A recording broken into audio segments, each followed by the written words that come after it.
فقردو عيكونن كاب سماي سمايا سوردكا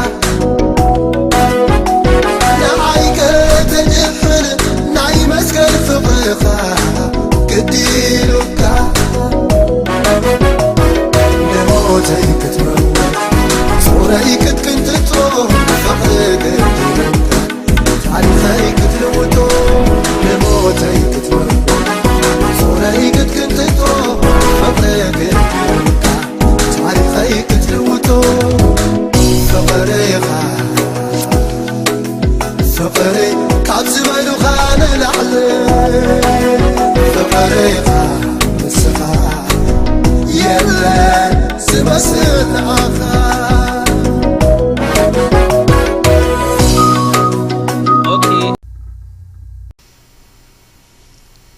شيلو معلتي نريو خفلي لوكاس إسرا كاب أسر جاءتك سوار بعنشواتني زحالف سمون كاب هادك ساب أسر جاءتات نيرنا لو ما أسر جاءتن ولا يوسيخنا نتسنع علنا كبرنا شمو يخون كم تحواتنا كزاربوت أنحو بزوح كنا مهارلو نخل كفليو جي أنا ها ريفايس كقبري مالت كدقموي مالت ليقاونتن كهناتن صحافتن كا نزم السلازي بزابኦም كم تزاربس لزفلطو بتاسعاتتي اخ حزو دليو غناخنتهم حزب فرحو تصناتيوم بزربا كحزومون منغستن سلطانن شومن احلفهم انت كهبو قنعات تمثيلهم زصناصنو سددو يبله قزر اسران 19 مالت ليقاونتن كهناتن صحافتن يسوس بمثالي بزعبهم كم تزارب مسفلط انتايم غيرهم بتا يسوس تزارب لا ساعات كحزو ودليم نيرم انت خونا گن نتوم ابزوريا يسوس زنبرو حزب سلازفرحو كحزو ايكالون بتي ساعات تي كحزو منم مخنيات سلازينبرم مخنيات فطيرو متان كحزو نت اكوي تغبارم دما تغباراي متان نمغبار تصنات انت كسدلو خلوينا ابزنايلو مكفلي نري زلنا نتوم تصنات انتي ناب يسوس سددووم بعلمنيوم اندحر إلنا اتوم ابز حلف سمون نيسوس كريستوس بيناي سلطانيخا نزي نجر تغبر زلوخا زبلوو مالت ليقاونتي كهنات صحافتن يوم نزوم تصنات انتي ناب يسوس سديدومو سرحنا يزوم تصنات انت دما انتايو اندحر إلنا نيسوس بزربا طليفوم عمصاوديوم متاون نمنغستن سلطانن شومن احليف كمهابني تارجيتهم حدايو تارجيتهم انتايو اندحر لكم علامهم شوتهم انتايو اندحر إلنا نيسوس كريستوس بزربا طليفوم عمصاوديوم اتيوم نمنغستن سلطانن شومن احليفهم كبويتي ناتهم علامه مالتي نبي يسوس كموت خلو بزي علامة ازي يوم متيوم سمع ندلهم اتوم يسوس كتصناتو استلأخو سبات نبي يسوس متيوم انت يعملومو نساتهم كا ممهر بحق دا منقد املاح تمهر مبر قد صبر اخا خمزي تدالون حق خم تزاربن كم تمهرن نفلت قالونا نقيسار قبري خنهبسي تفقد النادي ويس ايفالون الوم حاتتو اتوم نيسوس كتصناتو زمصو سبات نيسوس قدم محتاتهم انتايم غيروم اندهريلنا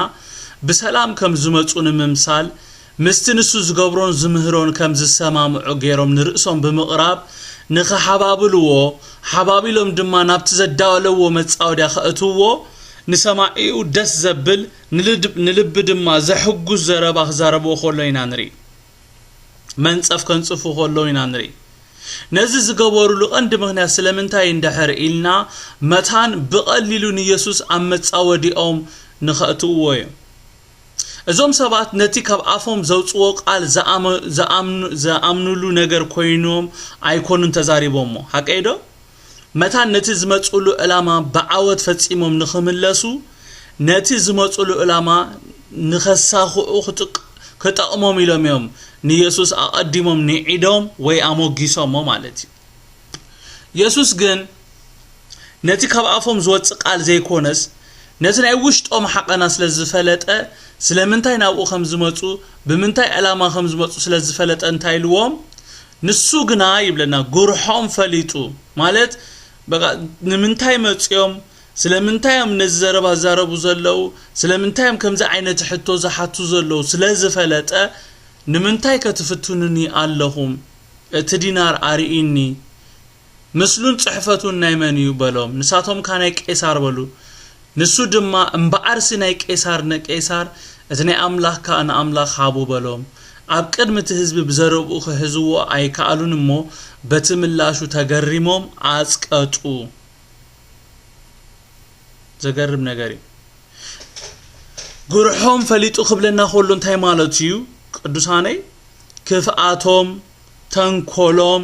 ሽጣሮኦም ፈሊጡ ማለት እዩ እቲ ናይ ውሽጢ ሓቐኖኦም ፈሊጡ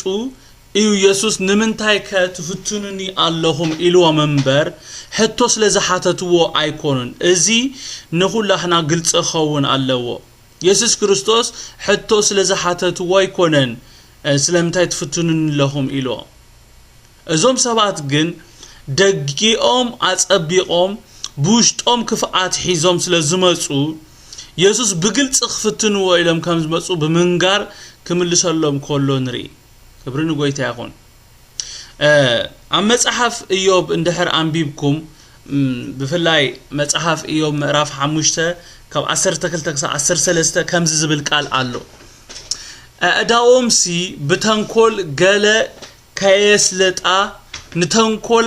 ንተንኮል ጎራሓት ከንቱ ዝገብሮ ንሱ እዩ ይብል ንጠቢባን ብግርሖም ይሕዞም ንምኽሪ ጠዋያትካ ይዝርዝሮ ይብል ደስ አይብልን እዚ ቃል በዓሉ ደስ ብለካ አዳኦምሲ ብተንኮል ገለ ከየስልጣ ንተንኮል ጎራሓት ከንቱ ዝገብሮ ንሱ እዩ ይብል ንጠቢባን ብግርሖም ይሕዞም ንምኽሪ ጠዋያትካ ይዝርዝሮ ይብል ኤግዛክትሊ እዚ ነገር እዚ ክገብር ኮሎ ኢና ንርኢ ኢየሱስ ኣብዚ ነዚ ነገር እዩ ክገብር ኮሎ ንሪኦ ዘለና ሓቀይዶ ክብሩ ንሽሙ ይኹን ንሳቶም ካብ ኢየሱስ ንላዕሊ ዝጠበቡ መሲልዎም ነይሩ ኢየሱስ ግን ነቶም ጠቢባን ኢና ኢሎም ዝመጹ ሰባት ብጉርሖም ክሕዞም ኮሎ ንምኽሮም ድማ ክዝርዝሮ ኮሎ ኢና ንርኢ እታ እትፍቱንኒ ትብል ቃል ትርጉማ ምስታ ኣብ ሉቃስ 4:2 ዘላ ቃል ሓደን ማለት ምስ ዳቢሎስ ክፍተን ዝብል ቃል ማለት እዩ ኣብዚ ኢየሱስ ንምንታይ ክትፍቱንኒ ለኹም ክብሎም ኮሎ እትፈታኒ ከምቲ ፈተና ከምቲ ዳቢሎስ ንኢየሱስ ኣብ ምድረ በዳ ዝፈተኖ እዩ ዳቢሎስ ንኢየሱስ 40 መዓልትን ለይትን ኣብ ምድረ በዳ ክፍትኖ ኮሎ ከውድቆ ካብቲ ናይ እግዚአብሔር ፍቃድ አውጪ ድማ ናብቲ ናቱ ሐሳብ ከእትዎ ኢሉ ነይሩ እዞም ንኢየሱስ ክጸናተው ዝተላኣኹ ሰባቱን እቲ ተልእኾም ልክ ከምቲ ናይ ዳቢሎስ እዩ ኮነ ኢሎም ናብቲ ንሳቶም ዘዳለዎ መጻወድያ ንምእታው ክፍትንዎ ኮለው ንርኢ ኢየሱስ ግና ኣቀዲሙ ንሐሳባቶም ስለዝፈለጠ ብጥበብ ነቲ ዝቀረበሉ ሕቶ ክምልስ ኮሎ ንርኢ ማለት እዩ ካብ 22-26 እንታይ ብል ንቄሳር ግብር ክንህብሲ ተፈቂዱልና ዲ ዋላ ኣይፋሉን ኢሎም ሓተትዎ ንሱ ግና ጉርሖም ፈሊጡ ንምንታይ ክትፍትኑን ኣለኹም እቲ ዲናር አሪኢኒ ምስሉን ጽሕፈቱን ናይ መን ይበሎም ንሳቶም ካ ናይ ቄሳር በሉ ንሱ ድማ እምበአር ናይ ቄሳር ንቄሳር እቲ ናይ አምላኽ ካን አምላኽ ሓቡ በሎም ኣብ ቅድምቲ ህዝቢ ብዘረብኡ ክህዝዎ ይከኣሉን እሞ በትምላሽ ተገሪሞም አጽቀጡ ይብለና አይገርም እቲ ኢየሱስ በቶም ተጸናጸንቲ ዝቀረበሉ ሕቶ ኣዝዩ ሓደገኛ ሕቶ እዩ ንጸጋም ኮነ ንየማን ከተብለሉ ዘይትኽእል ሕቶ እዩ ስምዕኒ ቅዱሳነ እቲ ሕቶ እንታይ ዝብል ሕቶ እዩ ንቄሳር ግብር ክንህብሲ ተፈቂዱልና ድዩ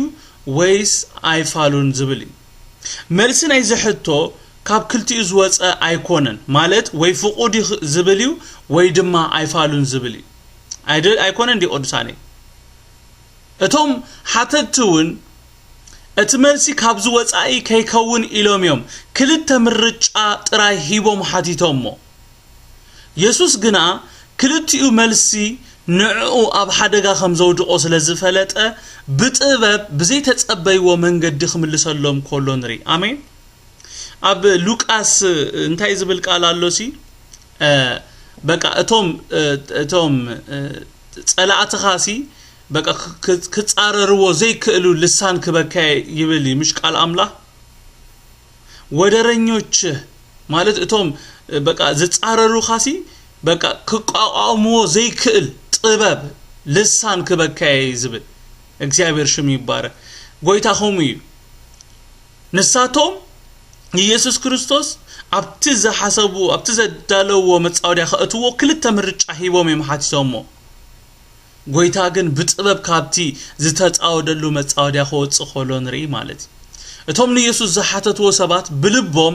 እቲ ዘሐሰብናዮ በቃ ሰሊጡና ኣሎ ካይበሉ አይተርፍኒ ምክንያቱም ከምቲ ኣብ ላዕሊ ዝበልክዎ እታ ኢየሱስ ዘቀረበትሎ ሕቶ ካብቲ ዝተዋሃበ ምርጫ ጥራሕ ክምረጽ ስለዝነበሮ ማለት መልሲ እቲ ዝተሐቶ ሕቶ ፍኡድ ወይ አይፋል ዝብል መልሲ ጥራይ ስለዝነበሮ ማለት ኢየሱስ ግን ቀድሚ ፍኡዲ ወይ አይፋሉ መባሉ እንታይሉ ዲናር አሪኢኒ በመባል ነቲ ዲናር ከሪኦ መስሐብዎ ነቶም መልሲ ዝጸባበይ መልሱ ጸባበይ ዝነበሩ ሰባት ድማ ሓደ ሕቶ ሓቲትዎ ምስሉን ጽሕፈቱን ናይመን ይዝብል ሕቶ ሓቶም ኮሎ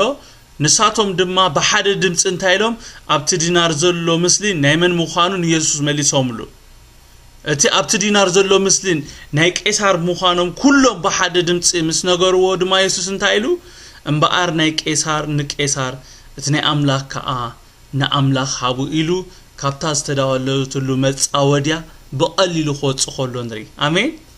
እግዚአብሔር ከምዛ አይነት ጥበብ መንፈስ ጥበብ ይምላአና አሜን አብለዕሊው ድማ መንፈስ ጥበብ መንፈስ ምኽሪ መንፈስ ምርዳ መንፈስ እግዚአብሔርን ፍርሃቱን ከዓርፊው ዝተባሃለሉ ኢየሱስ እቲ መንፈስቲ ክግለጽ ኮሎ ይናብዝና ንርኢ ዘለና ኸብርን ጎይታ ይኹን እቲ ሐሳቦም ዝነበረ በመልሱ ናብ መጻወዲያ ከእትዎ ይነሩ እንተጎነግና በምላሹ ካምግራምን ካምጽቃጥን ምንም ክገብሩ አይካሉን ክብርን ጎይታ ይኹን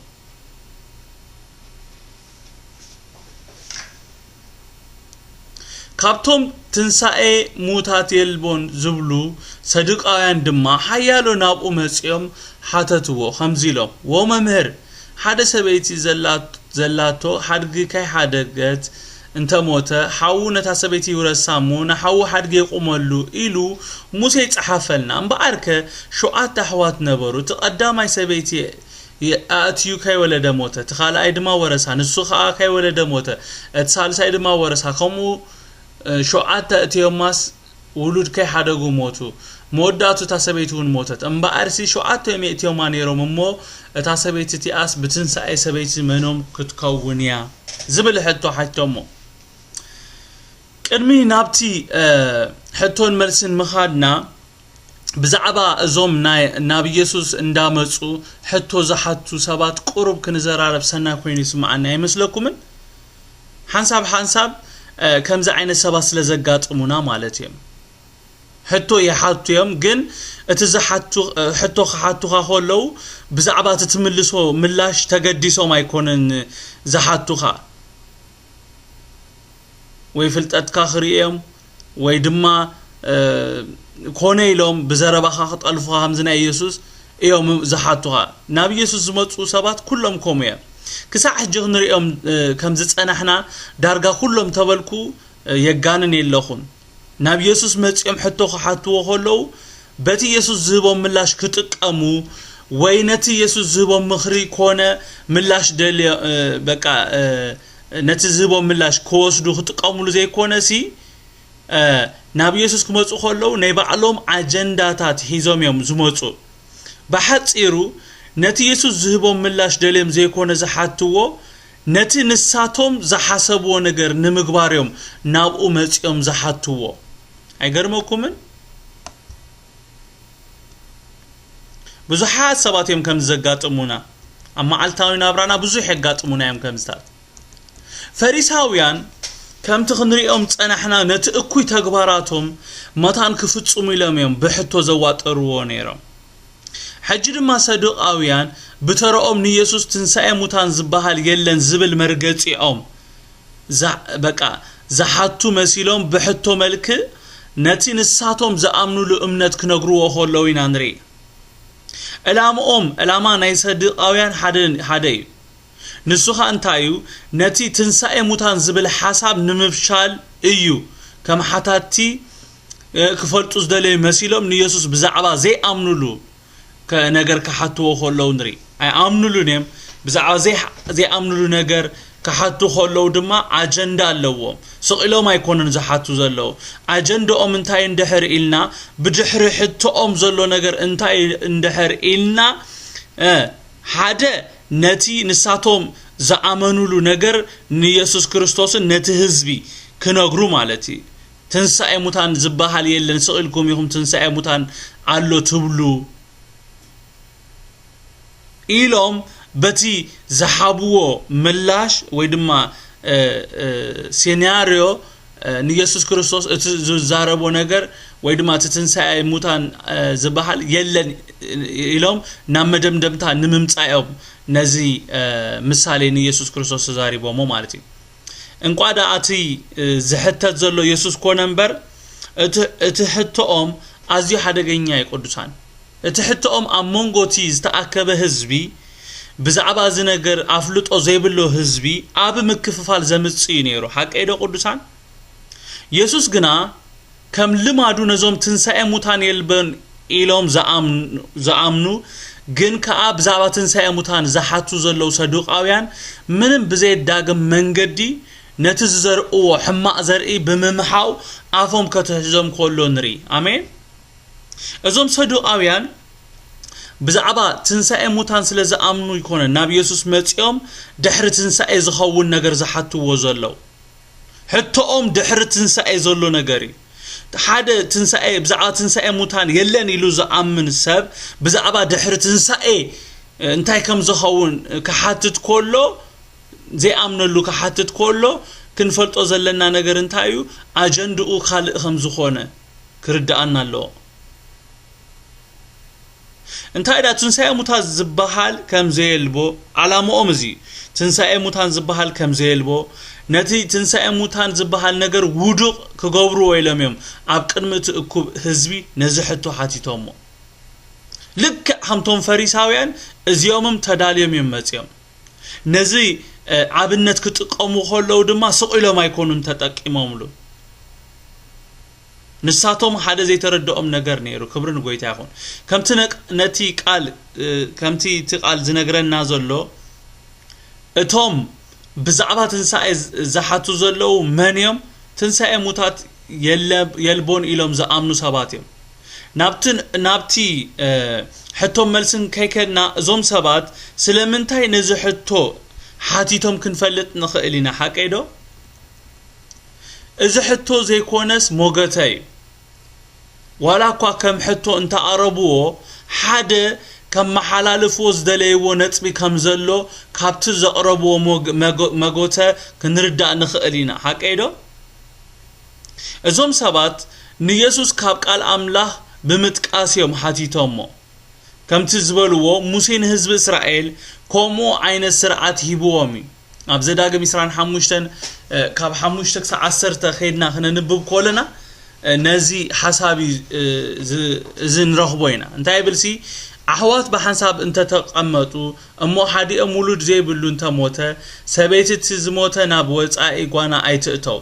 اتي حموتا ناب اتيو نرئسو يورسامو ني حموت غبوا يفصملا يخون دما سمتموت حاو خاب اسرائيل منت خيدمسس اتي زولدتو بخري بسمو يتصوا اتي سباي نسبيتو حاو خورسان تزيفتو تاسبيت حوا نابدغ نابتوم عبيت تديب اذا حموتي سم حاو اب اسرائيل كيقوم عبيو اتي كم حموت زغبو كفصملي ايدلين دمات بلو شعوتهم عبيتي كتماو نباتاتهم صويهم يزاربو نسخ اخور سايفتوني إلو انت صنعه تاسبيتي حاو دما اب قدمتهم عبيتي نابو قريبا سعنو كاب اغرو توص ناب غصون طوف تبلالو بيت حاو ن زي سرح حساب كم زيغبرو الى دما تملس سموخا اب اسرائيل بيت فتوح سعني يبحال يبل مالتينا ሰዱቃውያን ከመበገሲ ዘሓተቱሉ ዝመጹሉ ሐሳብ ያው ካብ ቃል አምላክ ጠቂሶም እዮም ከምቲ ዳቢሎስ ንኢየሱስ ክርስቶስ ክፍትኖ ኾሎ እንታይ ኢልዎ በቃ ጽሑፍ እዩ ከምዚሉ ተጻሒፍ እዩ ርእስኻ ስለኻ በቃ በጋርካ በእምንኸ እንቀፋሲ ስለኻ መላእኽቲ ይልእኽ ጽሑፍ እሞ ካብዚ ንርእስኻ ደርቢ ኢሉን ኢየሱስ ክርስቶስ ታገሩ እቲ ዝጠቀሶ ጥቅሲ ትክክል እዩ እቲ ኢየሱስ ክርስቶስ ንርእስኻ ቀተል ዝብል ግን ጽሑፍ አይኮነን ሰሚዕኹም ኣለኹም ቅዱሳን አጋንንቲ ቃል አምላክ ጠቂሶም ይዛረቡ እዮም ከስሕተና ክደሊ ኾሎ ጠቂሱ ይዛረብ እዩ ኣብዚ ንሪኦ ዘለና ከምኡ እዩ ዝተጻሕፈ ነገር አንቢቦም እቲ ዝተጠቀሙሉ ሐሳብ ግን ነቲ ታርጌቶም ክጥቀሙሉ ዝደልዩ ነገር እዮም ዝጥቀሙ ኣብ ዘመናውን ኣለው ኣብ ዘመናው ብዙሓት ኣለው ንቃል አምላክ ንገዛ ጥቅሞም ዝጥቀሙሉ ማለት እዩ ማለት እንታይ ማለት እዩ ነቲ ኮቆዎ ዝንዝደልዩ ሽቶ ይጥቀሙሉ እዮም ዋላቲ እቲ ኮንቴክስት ከም ከይኮነ ኾሎ ስቕሎም ሓደ ጠቅስ ብምውፃ ነቲ ንሳቶም ዝሓሰቦ ወይ ድማ ነቲ ንሳቶም ከመሓላልፎ ዝደልዩ ነገር ከመሓላልፉ ክጥቀሙሉ ኾሉ ንሪአና ሰዱቃውያን በአር ነዚ ቃል መሰረት ብምግባር እዮም ነቲ ሕቶኦም አቅሪቦም ነዚ ሁሉ ነገር ዝዘርዘርዎ ስለምንታይ እንድሕር ኢልና ፈሪሳውያን ሸውዓተ ሕዋት ነይሮም ተቀዳማይ ሓዎም ተመሪዑ ካይወለደ ሞይቱ ዳሓርቲ ምንኣሱ ተመሪዕዋ ዳሓር ምንኣሱ ተመሪዕዋ ሸውዓተኦም ተመሪዖማ ሞይቶም ንሳኻ ሞይታ በአር ሸውዓተኦም እትየማ ነይሮም እሞ እታ ሰበይቲ እቲያስ ብትንሳኤ ሰበይቲ መኖም ክትከውን ያ ኢሎም ከሓትዎ ኾሎ ነገር ንምንታይ መስልኩም እቲ ሓደ እቲዋ ሓደ ከምዚ ገይርዋ ዝበልዎ ስለምንታይ እንድሕር ኢልና ናብታ ቁጽሪ 33 ዘላ ሐሳብ ንምምጻዩ ሐሳባቶም እንታዩ እምበአር ሸውዓተኦም እትየማ ነይሮም እሞ እታ ሰበይቲ እቲያ ብትንሳኤ ሰበይቲ መኖም ክትከውን ያ እንታሽሙ መልእክቶም ሓደ እዛ ሰበይቲ ኣይክትመቃቀልን ያ እቶም ሰቁት ሸውዓተዮም ንሳ ግን ሓንቲያ እዛ ሰበይቲ ድማ ናይ ሸውዓተዮም ኣብ ሓደ እዋን ናይ ሸውዓተዮም ሰበይቲ ነይራ ስለዚ እዚ ክማቀልዋ ይክእሉን እዛ ሰበይቲ ሓንቲያ ስለዚ ኣብ ትንሳኤ ሙታንሲ ሰበይቲ መኖም ክትከውን ያ ዝብል ሕቶ የምሓቲቶሞ እዚ ዓይነት ሕቶ ከሓቱ ኾለው ኣብ ርእሶም እንታይ ዘሎ በቃ እዚያ መልስ ዝበሃል አይረኽበላን ኢየሱስ ዝብል ሐሳብ ዘለዎ ሕጂ ኣብዙውን ክነስተብህሎ ዘለና ከምቲ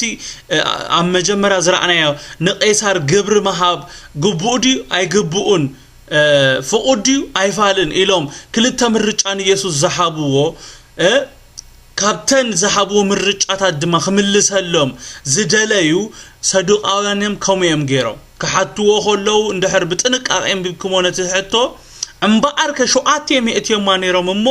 እታ ሰበይቲ እቲኣ ብትንሳኤ ሰበይቲ መንኦም ክትከውን ያይ ካብ ሸውዓተኦም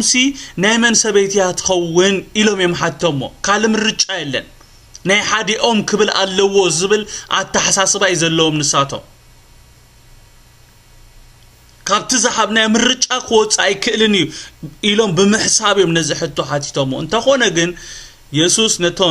ነቲ ሰዱቃውያን ዝጽበይዎ ዝነበረ መልሲ ዘይኮነስ መሊሱሎም ዘይፈልጥዎ ነገር ከም ዘሎ ነጊርዎ ብዛዕባ ድሕሪ ትንሳኤ ንነብሮ ናብራ ከመይ ዓይነት ከም ዝኾነ ብደንቢ ምሂሩ ኣፋኒዎም ክብርን ጎይታ ይኹን ነዚ ክፍሊ እዚ ኣብ ወንጌል ማቴዎስ 22-29 ወይ ድማ ኣብ ወንጌል ማርቆስ 12-24 ከይና ክንንብቦ ኹለና ሰዱቃውያን ክስሕቱን ከምዚ ዓይነት ሕቶ ክሓቱ ዝገበሮም ሰዓን መጽሓፍን ኃይል አምላኽን ምፍላጦም ከም ዝኾነ ይነግረና እዩ ሓቀይዶ ቅዱሳነይ ኢየሱስ ክርስቶስ ዝክርዎ እንድሕር ኮይንኩም ኣብ ማቴዎስ 22:29 እንታይልዎም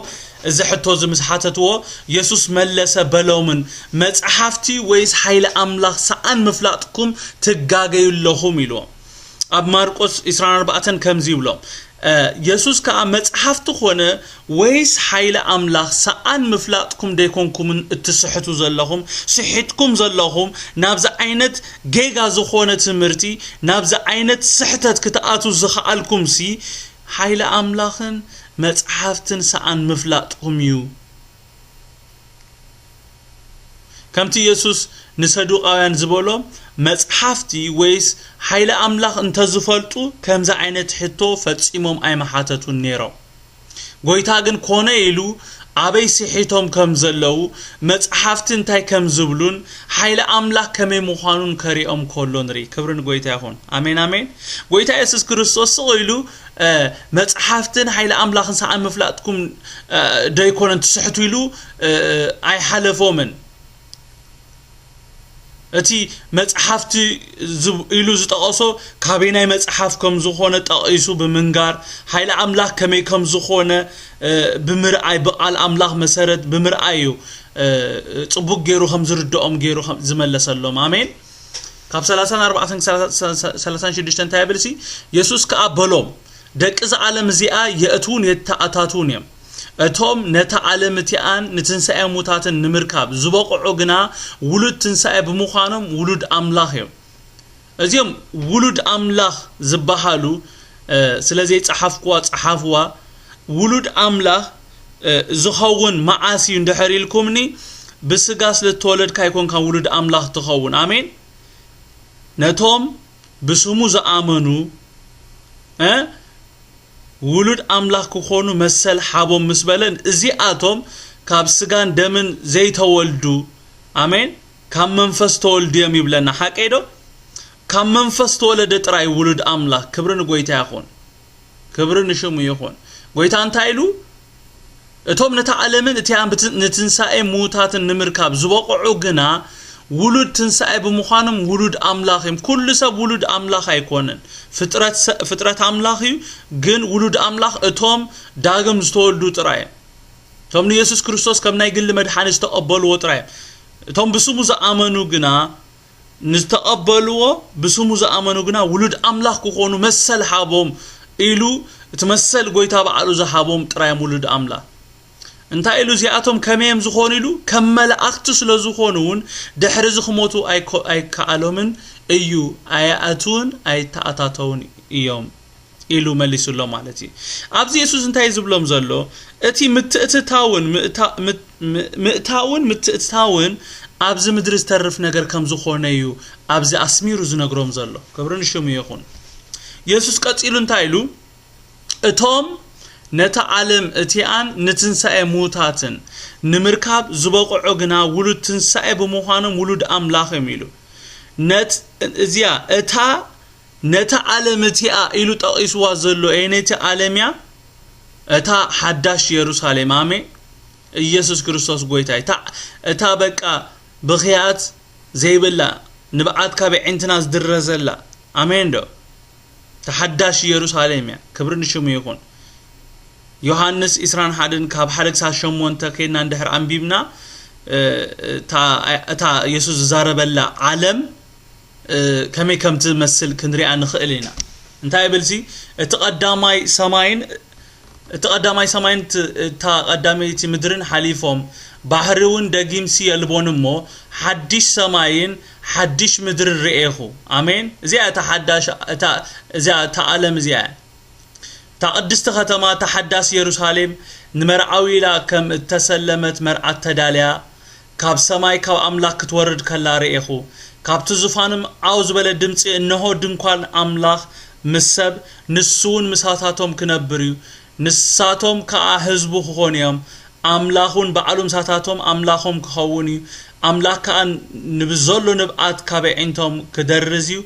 تقدامي حليفيومو دحردقي موت هاي كخون دحردقيمون حزن ويج أو ويج عري أي كخونين كبل كله سمعه أتي أبزوفان تقمتقا إنه نقوله احدثوا الله بلا إذا قال زي أمون حق أني يمو صحافو بلني قصيلو خا እዚ ክውን እዩ አልፋን ኦሜጋን መጀመርታን መወዳታን አነ ንዝጸምአ ካብ አይን ማይ ህይወት በሆሙ ኹበይ እቲ ዝስዕር ነዚ ኸውሩሰ አነ አምላኽ ክኾኖ ንሱን ውልደይ ኮነኒዩ እቶም ፈራሓትን ዘይአምኑ ፍንፉናት ቀተልቲ ነፍስን አመንዝራን ጠንቆልትን መምለኽቲ ጣዖትን ብዘለው ሐሰውት ግና ጊዲኦም አብቲ በሐውን ዲንን ዝነድቅ ቀላዩ እዚ ተኻልአይ ሞት እዩ በለኒ ይብለና አሜን እቶም ናብዛ ዓለም ዝኣቱ መንዮም እንደሕሪልና እቶም ንትንሳኤ ሙታት ንምርካ ብቑዓት ዝኾኑ ሰባት ማለት እቶም ክዳውንቶም ብደም ትገንሸል ዝሓጸቡ ሰባት ጥራዮም ናብዛ ዓለም ዝኣቱ አሜን ማለት እቶም ዳግም ዝተወልዱ ማለት እቶም ንኢየሱስ ክርስቶስ ኣብ ልቦም ዘንገሱ ጎይቶኦም ዝገበርዎ ብጽድቅ ዝመላለሱ ጎይታ እቶም ነታ ዓለምቲያን ንትንሳኤ ሙታት ንምርካብ ዝበቕዑ ግና ክብል ኮሎ ክንርዳእ ዘለና ነዛ ዓለም እዚኣን ንትንሳኤ ሙታት ንምርካብ ዘይበቕዑ ሰባት ከም ዘለው እዩ ዝነግረና ዘሎ ዝሰምዕ እዝኒ መንፈስ ወይ ዝቃል ዝዛረቦ ይስማ አሜን ነታ እንታይ እቶም ንትንሳኤ ሙታት ንምርካብ ብቑዓት ዝኾኑ ሰባት ክብል ኮሎ ነዚ ነገር እዚ ዘይበቕዑ ሰባት ከም ዘለው እዩ ዝነግረና ዘሎ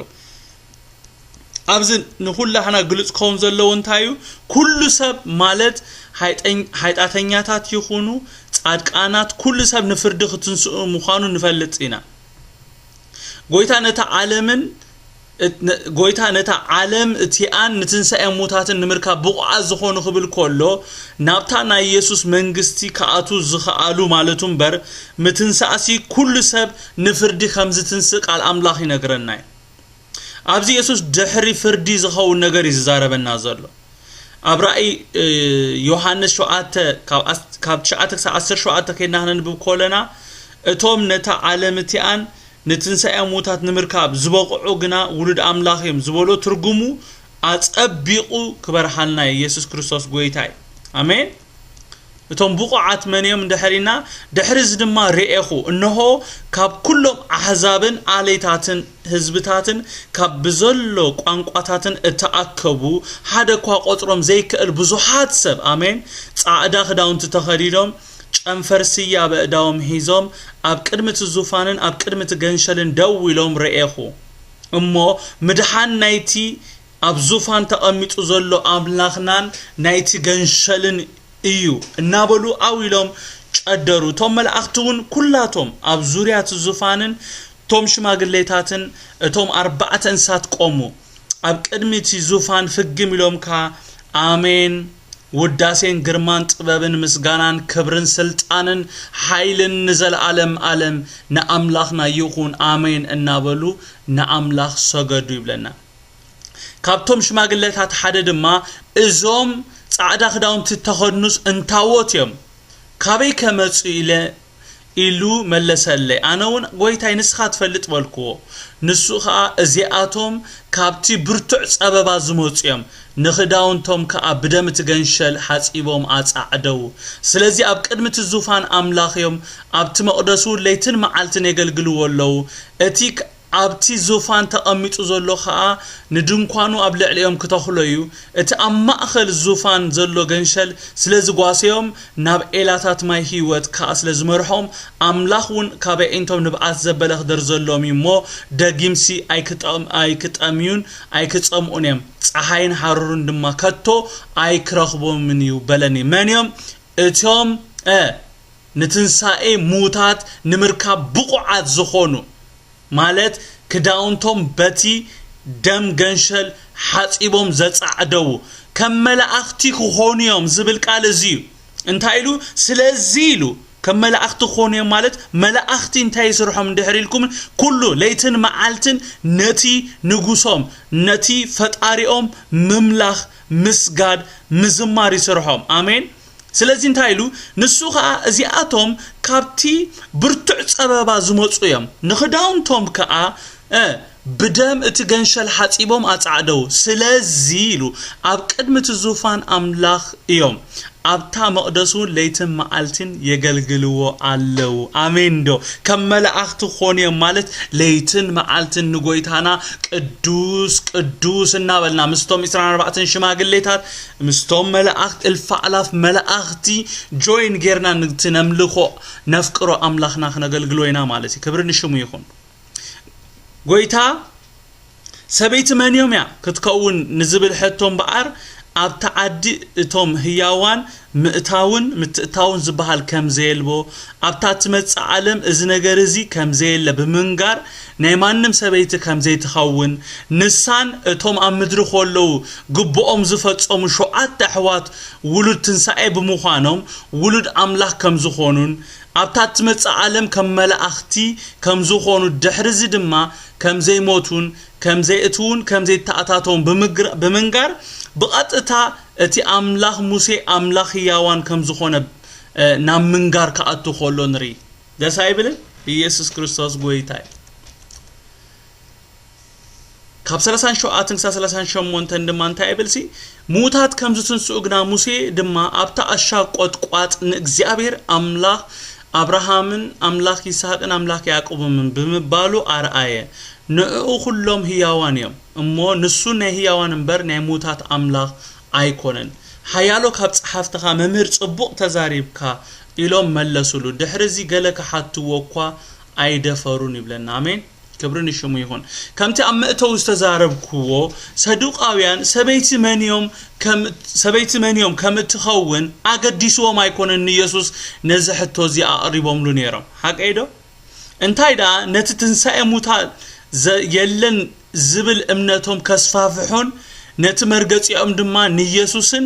نتوم أبزوريا يسوس نزلو سبات نمر عينيم نيسوس نزحتو زي حسومو يسوس دما كونه يلو نت زمصولو منفس نموقع نحتኦም مليسو خلو وسيخو بزعبا املاخنا املاخ ياو كم زخونه خنغروم كلو نرئي مالتي نساتهم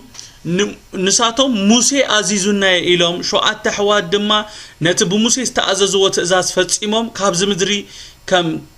بموت كم زحلفوا بمنغاريهم نتي تنسى موتان يلن جبل تمرتهم كسفافحوا بمحساب نيسوس اب تنسى اذا سبيتي زي شوعتهم زي سبيتي شوعتهم زنبرت سبيتي امودات اب تنسايتي سبيت منيوم كتكون ايلهم حاتيتهم زنبرو مالتي يسوس كا مليسو موتات كمزتنسو غنا موسى دما اب تاشقوت قات نغزابير املاح ابراهام املاح يسحاق املاح يعقوب بمبالو ارአየ بمبال املاحنا املاح ياوان نبر املاح موتات كمزي كونه وسيخم خنغروم كولو نري اتوم بغويتا زدقسو مصويعو موتا زيكونس هياوان كم زخونه نغيرو مامين دو نتنا امنتهم مسرت كابسورو خنقلو خولون افوم كتحزوم كولوينا ابزنري زلنا اتوم صحافتي صبوق تزاريب كازبولولو قند مخنيات انتاي اندهرينا يسوس لك حمتي نساتهم زامنو وسلستزاربي ودغانتهم زخونه سلازمسلومي قصر 38 انتايبلنا دحرزي قالك حتو كواي دفرون يبلنا عفوم زتحز نجر اندا ملسلهم دا اهميلهم دفيرهم عفوم كخفتو كبرن قويتا يخون اتقندق حتو زي مدفري او مغنيات انتاي اندحر إلنا نتي تتقابيبهم اما فنتران ناتهم كودقو ايو إلهم حاسيبهم حيزهم وزموز حتوتات نبعلهم اب كوصلو زي كلو منقراقرو ياتوم سلازنبريم كحاتو زي دفرو خبرن شمو يكون كابر بعنا حدن سا 44 دما كمزي بنسو دما داويت بعلو ام مصحف مزمورات غويتاي نغويتاي نصلاتها مرغص اغرخا كسع زغبروم اب يمانه يتقمط بلو يبليمو كميلهم دايم كريستوس ود داويت يزبلو ام بارسي داويت غويتاي كاب زبلوس كميلو دعا ودو يخون بلوم غويتاها حفظي بالحتو حاتيتو يسوس ابزي وساني حتو نتوم بحتو لبو زطفولو زنبرو ንኹሉ ትእኩብ ህዝቢ ክሓቶም ከሎ ኢና ንርኢ ናይ ጎይታ ሕቶ ንጽርትያ ንጉስ ዳዊት ንክርስቶስ ጎይታ ኢሉ ካብ ጸውዖ ከመይ ኢሉ ዳዩ ክርስቶስ ወዲ ዳዊት እዩ ዝብሉ ዳዊት በዓሉ ጎይታይ ካብ ዝብሎ ከመይ ኢሉ ዳ ወዱ ይኸውን ዝብል ሕቶ ሓቲትዎ ጎይታ ኢየሱስ ነዚ ሕቶ ክሓትት ከሎ ስኢሉ ነቲ ህዝቢ ከደናግሮ ኢሉ ኣይኮነን እንታይ ዳ ሓደ ነቶም ሰማዓቱ ከመሓላልፎ ዝደለዮ ነገር ስለ ዘሎይ አሜን ኣብዚ ኢየሱስ ዕላማ መምጽኡ ማለት ዕላማ ናይቲ መሲሕ እንታይ ምዃኑ ንዘይ ተረድኦም ሓደ ክረድኦም ዘለ ነገር ከም ዘሎይና ካብዚ ክፍል እዚ ንመሃር ብርግጽ ጎይታ ኢየሱስ ካብ ነገድ ይሁዳ ካብ ዘርኢ ዳዊት እዩ እግዚአብሔር ንዳዊት ብዛኣትወሉ ኪዳን መሰረት ከምቲ ኣብ ካልኣይ ሳሙኤል 7:16 ዝበሎ ቤትካን መንግስትኻን ከዓ ኣብ ቅድሜካ ንዘለዓለም ከጽንዐኒ ዝፋንካው ንዘለዓለም ክጸንዩ ብዝበሎ መሰረት እግዚአብሔር ነቲ ዝኣትወሉ ቃል ኣብ ምፍጻም ይዘሎ ክብርን ጎይታ ይኹን አሜን ታ በኢየሱስ ትቕጽል መንግስቲ ዘለዓለማዊታ ዝፋንካ ዘለዓለም ክጸንዩ ክብሎ ከሎ እታ ዙፋንና ኢየሱስ ዘለዓለም ክጸንያ ማለት ኢየሱስ ጎይታይ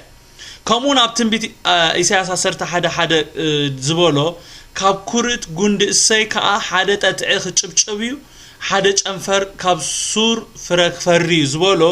ኢየሱስ ብርግጽ ወዲ ዳዊት እዩ ኢየሱስ ነቲ ካብ ዘርኢ ዳዊት ማለት እዩ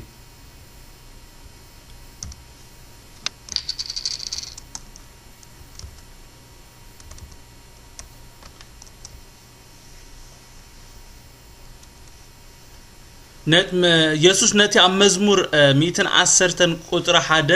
ዘሎ ሐሳብ ከልዕሎ ዘድልየሉ ቀንድ ምክንያት ግን ህዝብ እስራኤል ዕላማ ናይ ክርስቶስ ወይ ናይቲ መሲሕ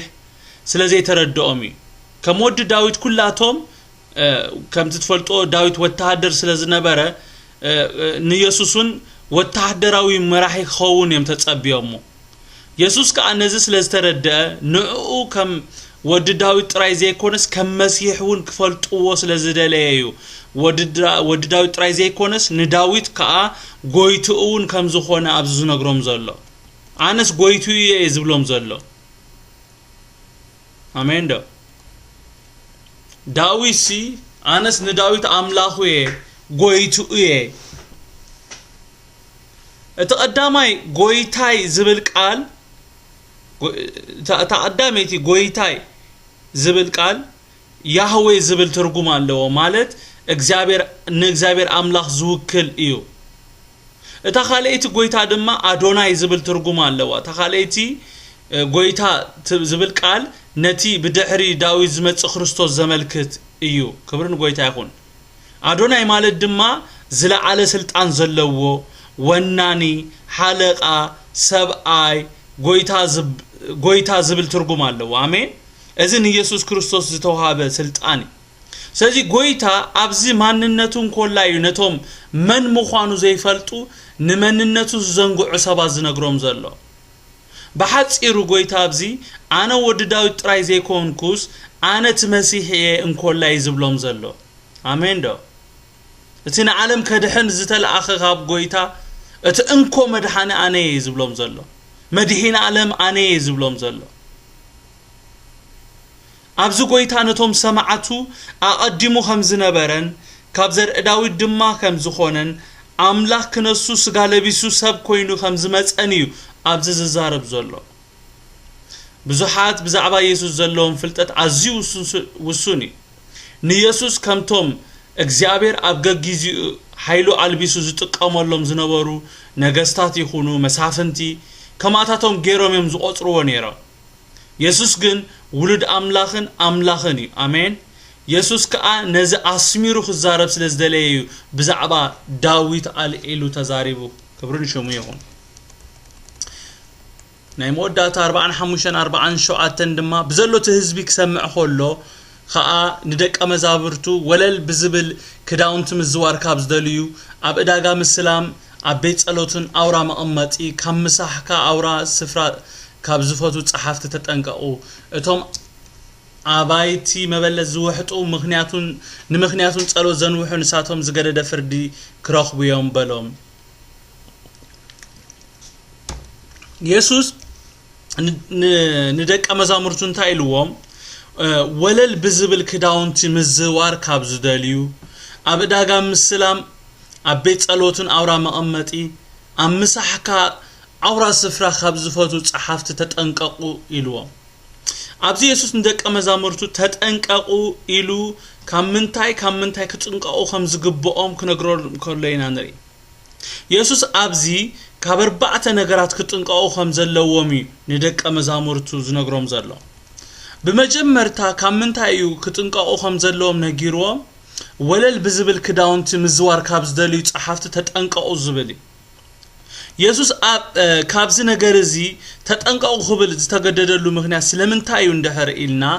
እቲ ኣብ ልዕሊ ጸሓፍቲ ዝረአዩ ነገራት ወይ ጸሓፍቲ ዝገብርዎ ነገራት እግዚአብሔር ዘይፈትዎን ምስቲ ኢየሱስ ዝምህሮ ትምህርቲ ፈጺሙ ዘይከይድ ስለዝኾነ ጸሓፍቲ ዝኽደንዎ ክዳውንቲ ስቕኢሉ ክዳን ኣይኮነን ቅዱሳን ከምቲ ኢየሱስ ገሊጽዎ ዘሎ ኣዝዩ ጽቡቕ ወለል ዝብል ንዓይኒ ዝማርኽ ንመንነቶም ዝገልጽ ክዳን እዩ መን ምዃኖም ዝገልጽ ክዳን እዩ ጸሓፍቲ ነዚ ክዳን ኮነ ኢሎም እዮም ተኸዲኖሞ ዘወርወር ዝብሉ ነዚ ወለል ዝብል ክዳውንቲ ገይሮም ዘወርወር ዝብሉሉ ቀንዲ ምኽንያት ስለምንታይ እንደሕር ኢልና መታን ኣብ ዝኸድዎ መን ምዃኖም ሰባት ክፈልጥዎም እዮም ጎይታ ከዓ ስለዚዩ እቶም ነቶም ናቱ ዝኾኑ ከምዚ ከይገብሩ ዝመዕዶም ዘሎ ክብሪ ንሽሙ ይኹም አሜን ጎይታ ነቶም ናቱ ኣብዚ ይመዕዶም ዘሎ ተጠንቀቁ ክብሎም ከሎ እንደሕር ዘይተጠንቂካ ዝስዕብ ነገር ከም ዘሎ ክንዝግዕ የብልናን አሜን ዶ ኣብ ዝኾነ ቦታ ተጠንቀቁ ዝብል ቃል ከተንብቡ ከለኹም ዘይምጥንቃቅ ሰዓቤን ከም ዘምጽእ ክንፈልጥ ይግባአና እንደሕር ዘይተጠንቂቅና ዝኸውን ነገር ከም ዘሎ ክንፈልጥ ኣለና ኣብዚ ተጠንቀቁ ክብሎም ከሎ ኢየሱስ ተነጊሩካ ክትጥንቃቅ ተነጊሩካ እንደሕር ከይድካ ተናጉዕካ ናትካ ጉዳይ በኻልኣይ ደረጃ ኢየሱስ ንደቀ መዛሙርቱ እንታይ ኢልዎም ኣብ ዕዳጋ ምስላም ካብ ዝፈቱ ጸሓፍቲ ተጠንቀቁ ኢልዎም don't be like them ንዖም ኣይትምሰልዎ ጸሓፍቲ ስለምንታይም ኣብ ዕዳጋ ዘሳለሙ እንደሕር ኢልናዮም መታን ካብቲ ህዝቢ እንታይ ክረኽቡ እዮም ክብርን ውዳሴን ክረኽቡ ስለዝደልዮም ኢየሱስ ድማ ነቶም ናቱ ዝኾኑ ካብዚ ከምዚ ክረሕቁ ከም ዘለዎም ክነግሮም ዝነግሮም ዘሎ ኣብዚ ክብሪ ንሽሙ ይኹን ብሳልሳይ ደረጃን ብራብዓይ ደረጃን ድማ ኢየሱስ ንደቀ መዛሙርቱ እንታይ ኢልዎም ኣብ ቤት ጸሎትን አውራ መቐመጢ ኣብ ምሳሕካ አውራ ስፍራ ካብ ዝፈቱ ጸሓፍቲ ተጠንቀቁ ኢልዎም ሕጂውን ስለምንታይም አውራ መቐመጢ አውራ ስፍራ ዝፈቱ እንደሕር ኢልና መታን ርእሶም ከርእዩ ስለዝደልዩ ጥራይ ክሳብ ሕጂ ንሪኦ ከም ጸናሕና ፈሪሳውያን ወይ ጸሓፍቲ ነቲ ንዕኡ ኢና እነገልግል ኢሎም ብስሙ ዝሽቅጡሉ እግዚአብሔር ብህይወቶም ኮነ ብናብሮኦም ክገልጽዎ ከሎ ኣይንርኢና ሓቀይዶ ቅዱሳን ኢየሱስ ክርስቶስ ንደቀ መዛሙርቱ ከምዚ ኢልዎም ኣብ ሉቃስ ኩሉ ምስ ገበርኩምን ምስ ኣስለጥኩምን ከም ዝበሉ ንሕና ነቲ ክንገብሮ ዝግባአና ኢና ዝገበርና ንሕና ዘይንጠቅም ባሮት ኢና በሉ ኢሉ ጎይታ ማለት ትሕት በሉ ማለት እዩ ርእስኹም ኣትሕቱ ዝብሎም ዘሎ ንደቀ መዛሙርቱ እዚኦምካ መታን ክረአዩ አውራ ቦታ ሰባት ዘለዎ ቦታ መመሪጾም እዮም ዝርከቡ ጎይታኻ ናተይ ደቀ መዛሙርቲ ናተይ ሰዓብቲ ግን ከምዚ ክትኮኑ ኣይደሊነ ከምኡም ከምዞም ዓሰር ናይ ፈሪሳውያን ድሕር ተኸቲልኩም ወይልኹም ይዝብሎም ዘሎ እታ ተጠንቀቁ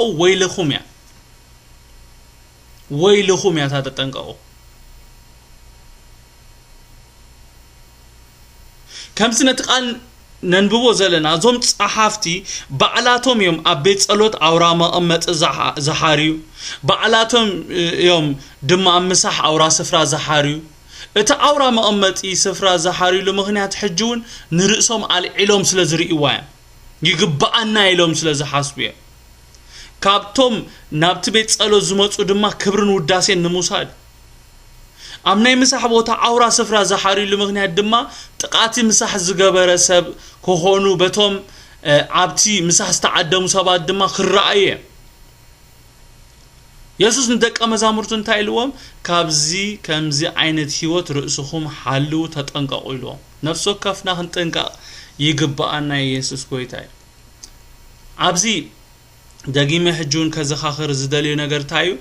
كيتزارب كلون كحلفو زي دلي تتنقا أزبل نقر اندحر آلاتا أزينا بزعباتا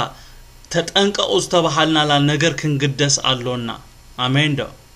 مغنياتهم تتنقا أزبل ملكت اندار آخا نتنا تتنقا ملكت حسكا مخاد سعبين سلزلوو مالتي قويتانتهم ناتو زخونو أقدمو ناب كمز عينت هيوت كي آتو كاب أب جزاء رسخة زتوكور هيوت عقلقلوت كوت أميلي نزن 4 نتبتات بزرزر تزاريبو لومي دما قويتا بزنك آلات جيرو ننفسو كفنا نزنك آلات نسمع أخونا إننا نبب زلونا يزاربنا اللو قويتا تتنك أو كاب زبلنا نقر كنتك قويتا يدقفنا آمين أبقى 4 شعاتن انتهي بلنا اتوم أبايتي مبلز زوحتو نمخنياتون تصالو زنوحو نساتهم زقادة فردي كراخو يوم بلوم يبلنا كمي جيروم يوم أبايتي مبلز زوحتو اندحر إلنا أب كندقو نعفردي زفردو لن ردائي كم زي بلن سلزفولتو منفساوين تمثيلهم بمقراب نخمسلو تصالوتهم بمنواح نتخفو تكباراتهم بتتصالوتهم بمشفان فريحة እግዚአብሔር كم زلهم بممثال أبايت مبلتات يوحطو مالت نتنبرتن يورسو مالتي قويتا خمزيوم عين السبات انتايلو زقدد فردي كرخبو ميلو قويتا لنفسو كفنا كاب كمز عينت هيوتي حلونا ازي نگر كسب كلو قليلي مالت فريساويان صحافتنا والكا مزراب قليلي قويتا لبن كلاليتن سلا زمرمر مننتهم سلا زفلطيو بزعبهم كمزيلو بدفرز زارب زولو نحناون نزي قويتا إنا نسأب زلونا سلازي بقن عنا كمتي نسو زدلينا خوينا كنملالس قويتا يدقفنا مي بقن عنا كمتي نسو خوينا يو كنملالس زدلينا زين ملالس اندحرالينا دما لومي من قدنا أكايدانا نمعراري أنتوي اندحر أستبهلكم لو هي أب أملاخ انتايلوسي كمزي قال نجر كجبر كله هوسي ويك جاجي كله ويسابات زتاللو كمسلوم كمله خمزي ويزت أبو خمسلوم كله كمزي قويتاسي كمزي نحنا نجرمو حدث زخون نجر كمز تجاجي ويدما زخون نجر جبر كمزلو مسترد الناس إدنا أم عقرتنا حيزنا ناي مجرامنا ملكت نرئيسي أبونا بلا علسي كومو عينت مقرام زقرمي مثلنا بهواتنا إلو قويتا يدقفنا لو معالتي كمت قويتا ازدلينا اندحر زي حالينا كافر دينا ملت آمين آمين دو بمملاسي خاطر دحن يسوس كريستوس قويتا آمين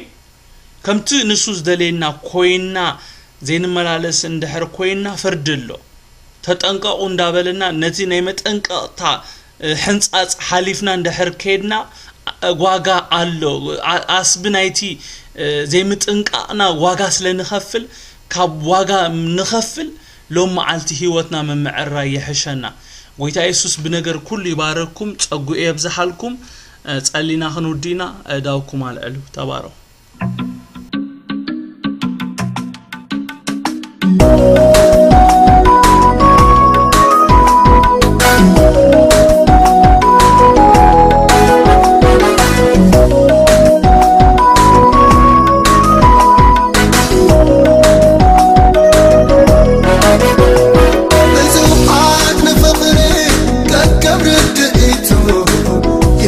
يفتو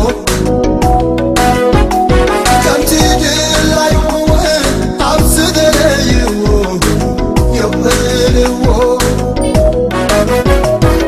نعايق سغاي غافق زلال زلوت نحوال ونبايم نعايق سغاي غافق زلال زلوت نحوال ونبايم فقري كعبز بلو خان العلي فقري نسقى يلا سبسل آخر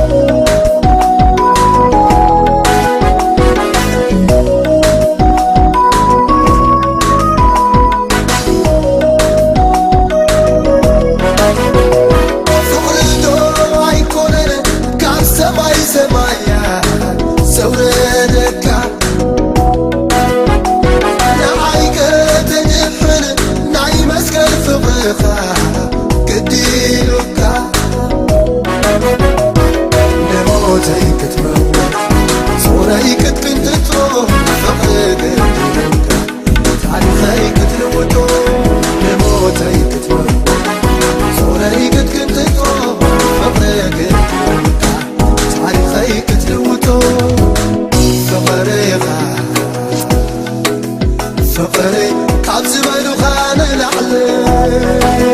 فقري نسقى يلا سبسل آخر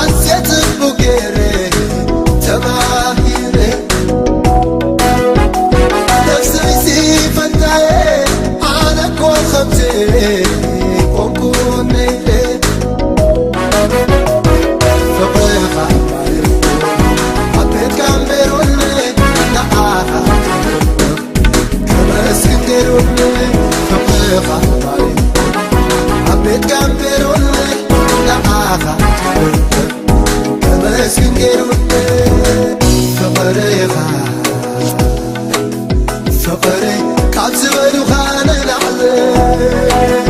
فقري نسقى يلا سبسل آخر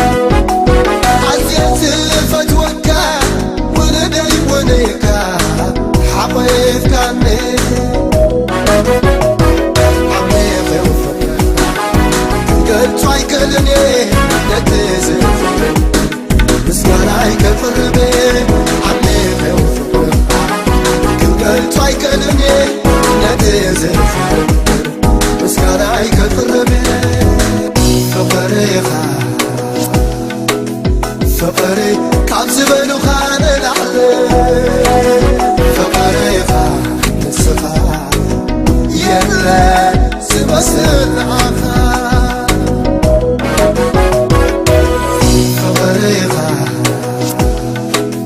فقري كعبز بلو